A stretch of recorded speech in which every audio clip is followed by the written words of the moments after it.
Wadhi kaunti ma Kisumu, ratich nyithindo oyangi ni rocho apanda eudi kuonde magidakie kaluwore kod moko kuom tije miketo gigo ma ok opuodhi ni timo gi nyithindo. Magi oyangi kinde mane idhi odiechieng' kedo kod tije marocho nyithindo. Nyasi manobagi kaunti ma Kisumu, kaka ripota mar Lilian Abeta lero, jopiny mipuonj ewi tije marocho ratich nyithindo.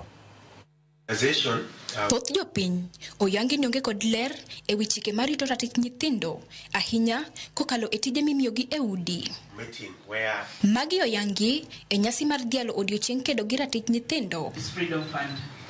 Kaluwore gi lipot mane ondiki gi migawo mar Freedom Fund, Kisumu en achiel kuom counties man gi kwan mamalo mag nyithindo moseyudore e tije udi marocho ratiro kaka yudo somo makare kod arita makare. Gin tije mopondo, gipondo nikech sani kiwuok kae ibonogo ka nyathi moro kwanne tielo oduma doyo oko kacha, ichule padei. Tijno ok en tich mopondo, en tich marocho ratiro mar nyithindo niyo, lakini ok opondo. Jokanyo e riwruog Investing in Children and Their Society e kaunti ma Kisumu oyango ni kaluwore kod apedha margi gisereso nyithindo maloyo 300. 150 Nyando, 150 e gweng' mar Seme.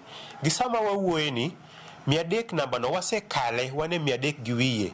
Nyithindo mobedo rescued kane tiyo tije mag pacho marocho ratiro mag ngimagi. Watiyo gi nyithindo bende ma are at risk.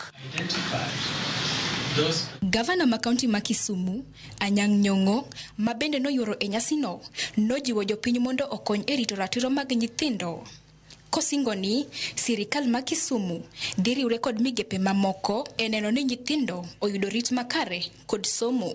We will continue working hand in hand with all stakeholders, government, NGOs, faith leaders, communities to build a country where every child is safe, educated and empowered to reach their full potential.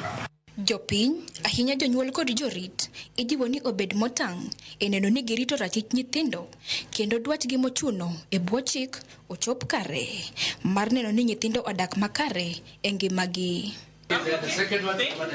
Lilian Abeta, Ramogi TV, Kisumu.